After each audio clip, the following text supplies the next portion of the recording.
Norman Daniel, an American political philosopher, expresses Kerala as a narrow strip of land which has invested on the education of women, a kind of education which is access to health.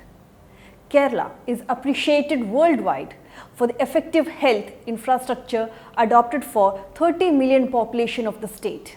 But is it so? Let's look into the report further. This state consists of three communities: Hindu, Christians and Muslim. The majority Hindus mostly favored vegetarian food till recently. But due to the coexistence with the Muslim and Christian, the food choice has turned to non-veg dishes. They always had a love for fish, but the shift to the meat is due to their living together with other religious groups who are so fond of chicken, mutton and beef items. While Muslims mostly favored beef, the choice of Christians was beef and pork. They also consumed large quantities of fish. The Keralites' main meal is rice with two curries, preferably one veg and another non-veg. Though traditionally Keralites preferred fish, now the present status of the food culture shows that Keralites has now turned towards the meat, especially chicken. If the food choice of Keralites goes in the current way and the pace, chicken biryani can be named as Keralites' state food soon.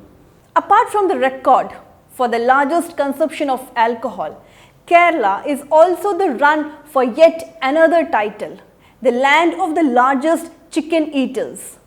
The farmers in Tamil Nadu and Karnataka are making hundreds of thousands of bucks daily through the sale of chicken and eggs to Kerala. Kerala's ties to the Middle East run deep. The most recent manifestation of this connection is the rise of shawarma and mandi restaurants in the state. 24,000 plus new eateries have opened during the pandemic alone. By what means is Kerala deeply rooted to the Middle East countries?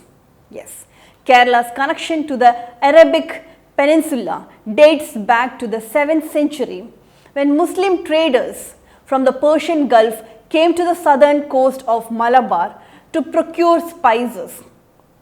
The monsoons delayed the return journey home, and many traders chose to settle in Kerala and marry locals instead.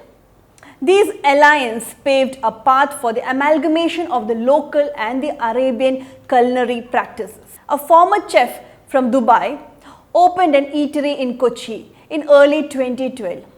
Initially, he tested the Malayali palate with a Turkish food.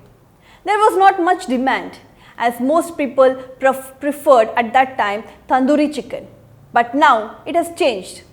Many people think of it as a healthy option as it uses less oil. It is becoming very popular nowadays. The taste of Kerala is changing from the delicious veggies to Arabic and Gulf cuisine.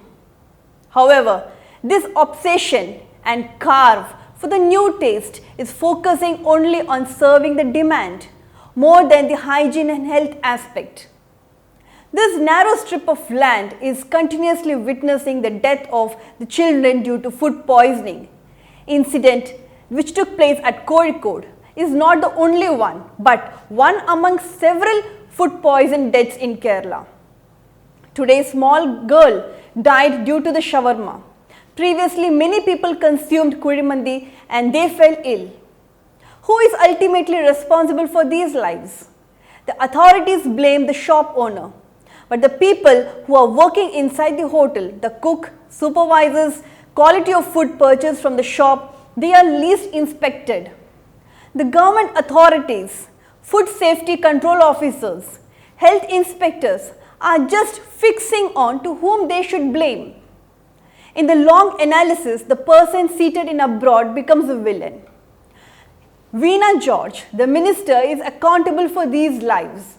It is heard she is popular in the Malayalam media platform through many of her works, but it sounds all rubbish when the authorities are unable to perform their duty appropriately. A hotel owner tells, though he keeps his hotel clean, Still, inspectors purposefully find some fault, for which every month he has to bear a sum of amount to them. He even told, though the hotel at roadside keeps their garbage uncleaned, the weight of the cash locks the officials. This clearly depicts the corrupted hierarchy of officials inside the department. They don't realize the unhygienic food served will complicate the health of the human being, and we the public apparently pay the cost for the food to reach the hospitals easily. Government is very clearly deceiving the public. It's high time to stop the blame game. It's the government who provides the license. They are responsible to scrutinize whether the health and hygiene aspects prioritized and are implemented in the hotel, rather masking the public by conducting the raid in front of the media and playing a different game behind the screen. We should understand, hotel is one such institution which provides job for many. To a large extent, Kerala immigrates maximum laborers from Bengal and Jharkhand. It's necessary to know that these immigrants are less aware of hygiene and sanitation, and they adapt their lifestyle to that best. The hotel owners should remember a fact: public trust your food. You should ensure the people working inside the hotel are hygiene or not. Just imagine the food that you serve turns out to as a poison, how the public will react. Government machinery is completely failure. There is no use of pelting the stones on the shop owner. Instead, point the fingers towards those officials who has given the license and who are least bothered to examine the food. A restaurant at Edapalli, which has a seating of around 60 in the ground and 120 in the first floor, consists of only one washroom, for which people stand in a queue to refresh. It's pathetic. It's questionable. How is license issued for such shops? Every consumer pays for the food he eats and the space he utilizes for the refreshment. The owner should ensure the toilet boards with appropriate instructions are nailed. If the unhygienic condition continues, people will suffer more episodes of diseases.